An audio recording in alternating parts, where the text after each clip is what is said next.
Okay, I know you have some recipes now that are going to be part of the program, and I wanted to give you a quick video tutorial on how you can start adding those.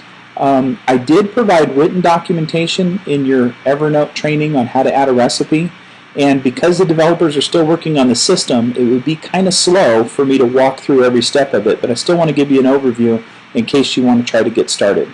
At the bottom of your CMS tree is a folder called Templates. You can see that listed here, and inside that folder is the recipe template.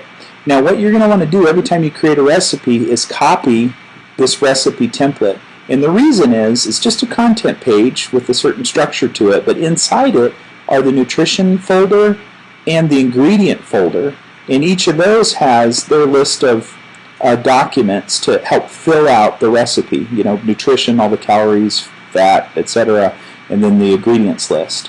So once you copy this template up for a new recipe, you would just edit these accordingly. I know you don't have the nutritional information right away. I would just leave it as is until we get that, because if you delete it, then you're going to have to go back and add it later. And since you're in beta, I think it makes sense just to leave it with the erroneous nutrition information, but that's something we can talk about. Again, I'm not going to copy it now because the system's slow. But that's what you would do. Select Recipe Template, choose Copy, and then it will open up a new box and ask you where. So what we've been doing is in your resources, on your resources page, and within that are your Plan G recipes. I'd like you to add your recipes to this existing structure since we don't have anything else ironed out. If you click on Plan G recipes inside Page Items, then what we've got listed in here are breakfast, lunch, dinner, and snack recipes. This is where we should put them. So if you've got a recipe for breakfast, open up Recipe, Page Items, and then you can see Yogurt Parfait was the breakfast for all diet types for day one. I've already added this one. I just picked an image. You want to replace that later. This teaser text, I'm just copying what you had on there, but you might want to make this more interesting, and then save it out when you're complete.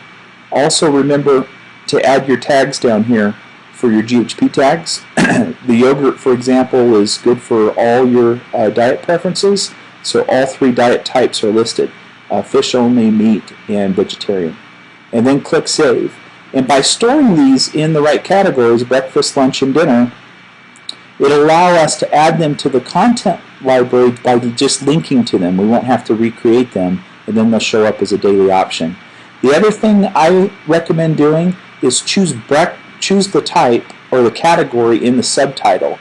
This way, on your My Plan G page, when it comes up with the daily meal plan, the subtitle will say breakfast, lunch, dinner, or snack, and that'll help the user see, oh, this is for breakfast, even though Yogurt Parfait is kind of obvious. So hopefully that helps. Since I've got the first one created, if we go into lunch, you'll see I added avocado burrito because that was part of day one. I did the dinner and snack as well. The dinner recipe was the linguine, and the snack was, I believe it was the peanut butter and celery. And there you see it listed there.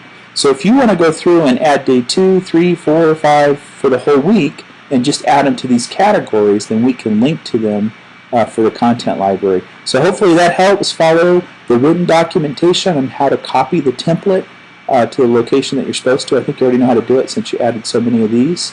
And then we'll be good to go. Hope that helps. Thanks.